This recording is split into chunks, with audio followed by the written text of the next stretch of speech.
வணக்கம். செய்திகளோடு மட்டும் சந்திக்கின்றோம். இலங்கையினுடைய நாடாளுமன்றத்துல பதவிகளுக்கான புதிய அதிகாரிகள் நியமிக்கப்படுகின்ற சூழ்நிலையில ஏற்கனவே நாடாளுமன்றத்துல பணிபுரிகின்ற ஊழியர்கள் இதற்கான எதிர்ப்புகளையும் தங்களுடைய கருத்துக்களையும் வெளிப்படுத்த ஆரம்பித்திருக்கிறார்கள். இதுவரை காலமும் வெற்றிடமாக இருக்கின்ற பதவிகளுக்கு நாடாளுமன்றத்துக்குள்ளேயே அந்த தெரிவுகள் என்பது இடம்பெறும். பணிபுரிகின்ற ஊழியர்களுக்கு இடையில இடம்பெறுகிற தப்பத்துல இப்ப வெளியில இருந்து புதிய அதிகாரிகளை நாடாளுமன்றத்துக்குள்ள கொண்டு வருவதன் மூலமாகவும் இதுவரை காலமும் நாடாளுமன்றத்துக்குள்ள பணிபுரிந்து வந்திருக்கின்ற ஊழியர்களுக்கு அநீதி இழைக்கப்பட்டுக் கொண்டிருப்பதாக தற்போது கருத்துக்கள் என்பது வெளியிடப்பட்டுக் கொண்டிருக்கிறது. இது முக்கியமான ஒரு விஷயமாக பார்க்கப்படுகிறது. எவ்வாறாக இருந்தாலும் இந்த புதிய பதவிகளுக்காக அரசு நிர்வாக சபை ஊழியர்களை தான் நியமனம் செய்து கொண்டிருக்கின்றார்கள்.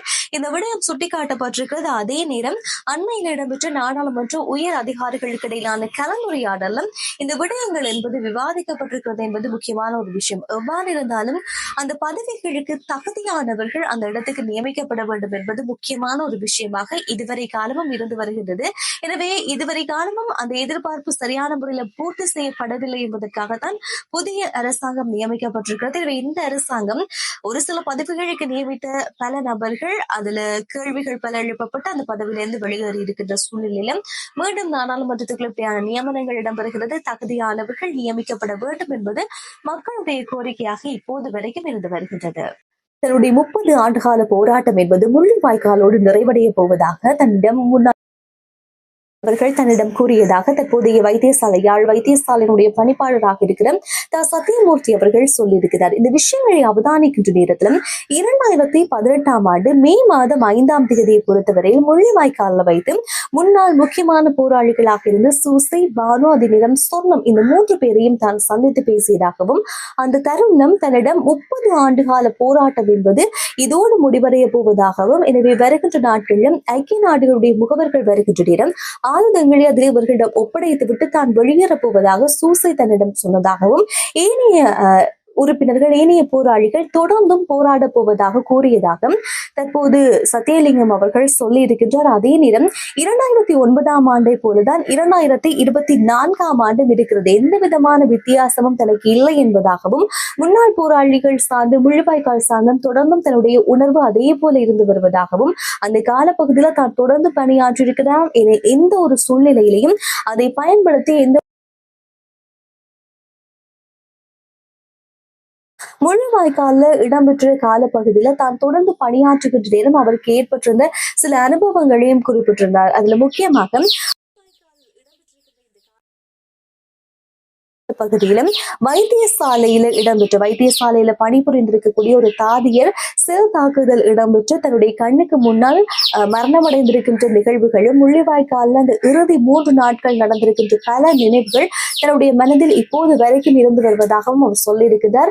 இந்த போர் இடம்பெற்றிருக்கின்ற காலப்பகுதியில் சத்தியலிங்கம் அவர்கள் வழங்கி இருக்கக்கூடிய அவருடைய சேவை என்பது அளப்பரியது. அதற்கு பிற்பட்ட பல காலங்களில் பல தமிழ் நபர்கள் அவருக்கான பாராட்டுகளையும் சொல்லி வந்தார்கள் என்பது முக்கியமான ஒரு விஷயம். ஆனால் இப்போது சமீப நாட்களாக பல சிக்கலான விஷயங்கள்ல யாழ்ப்பாண போதனா வைத்தியசாலையுடைய பணிப்பாளர் சத்தியமூர்த்தி அவர்களுடைய பேர் ஆங்காங்கே அடிபட்டு கொண்டிருப்பது என்பது முக்கியமாக குறிப்பிட்டு சொல்ல வேண்டிய விடயமாகவும் இருந்து வருகின்றது. தற்போதைய அரசாங்கமும் ஜனாதிபதியும்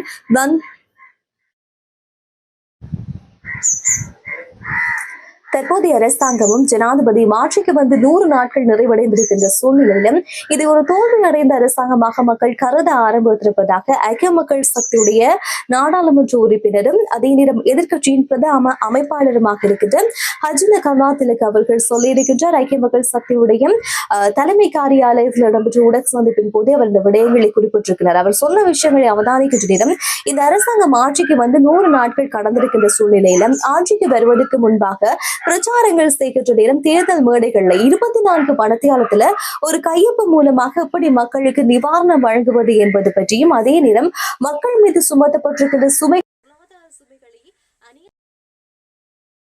எப்படி நீக்குவது, எண்ணெயினுடைய விலையை எப்படி குறைப்பது என்பது போன்றும் அநியாய வரி விதிக்கப்பட்டு அதிக அளவில் விற்கப்படுகின்ற ஆட்சிக்கு வந்ததுக்கு பிற்பாடு 100 நாட்கள் நிறைவடைந்திருக்கிறது.